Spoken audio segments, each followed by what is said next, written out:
ইসলামের যে সমস্ত আকীদা আছে এই আকীদাকে তিন ভাগে ভাগ করা হয়েছে। এক নাম্বার হলো তাওহীদ, দুই নাম্বার হলো রিসালাত, তিন নাম্বার হলো আখিরাত। সূরা মায়েদার 5 নাম্বার আয়াতে আল্লাহ তাআলা এই বিষয়ে বলছেন, ওয়া মান ইয়াকফুর বিল ঈমানি ফাকাদ হাবিতা আমালুহু ওয়া হুয়া ফিল আখিরাতি মিনাল খাসিরিন।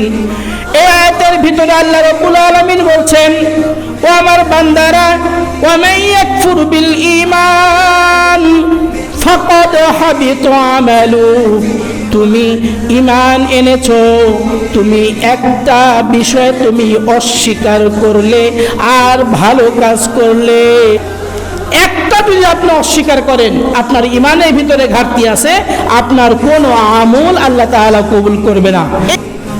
প্রথমেই তাওহীদ, আমাদের আল্লাহর উপরে বিশ্বাস করতে হবে, আল্লাহর উপরে আমাদের একত্ববাদ থাকতে হবে যে আমাদের সৃষ্টিকর্তা একজন আর তিনি হলেন আল্লাহ। দুই নাম্বার হলো রিসালাত। রিসালাত বলতে শুধু আমরা আমাদের শেষ নবীকেই বিশ্বাস করব, অন্য কোনো নবীকে বিশ্বাস করব না তা কিন্তু নয়।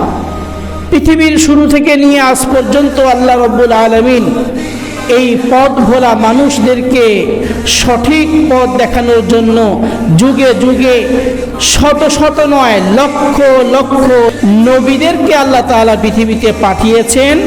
এই জন্য আমরা সকল নবীদের উপরেই ঈমান এনেছি এবং বিশ্বাস করেছি যে আদম আলাইহিস সালাম তিনি একজন নবী, নূহ আলাইহিস সালাম তিনি একজন নবী, ইব্রাহিম আলাইহিস সালাম তিনি একজন নবী সহ যুগে যুগে যত নবী পৃথিবীতে এসেছে সকল নবীদের উপরে আমাদের ঈমান আছে না নাই?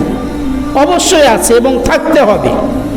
যদি বলেন যে আমরা আমাদের নবী মুহাম্মদুর রাসূলুল্লাহ সাল্লাল্লাহু আলাইহি ওয়াসাল্লামকে নবী হিসেবে বিশ্বাস করি, অন্য কোনো নবীকে মানি না, তাহলে আমাদের আকীদা ভুল এবং আমাদের ঈমান চলে যাবে। এজন্য আমাদের দুই নাম্বার ইসলামী আকীদার যেই ভাগ করা হয়েছে রিসালাত, এটার অর্থ হলো আমাদের সমস্ত নবীদের উপরে আমাদের আকীদা বিশ্বাস থাকতে হবে, যেটা আমাদের ঈমানে মুফাসসালের ভিতর বলা হয়েছে আমানতু বিল্লাহ ওয়া মালাইকাতিহি, সমস্ত রাসূলগণদের উপরে আমাদের বিশ্বাস থাকতে হবে। তিন নাম্বার হচ্ছে আখিরাত।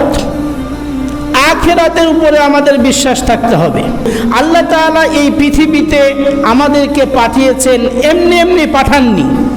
প্রত্যেকটা মানুষ এবং জিন জাতির হিসাব আল্লাহ তাআলা নেবেন, আর এই হিসাবটা হবে মরণের পরে। অর্থাৎ আখিরাতের বিষয়ে আমাদের ইয়াকিন বিশ্বাস থাকতে হবে।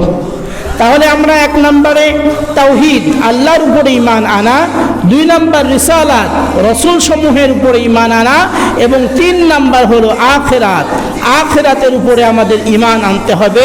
এটাই হলো আমাদের ইসলামী আকীদা।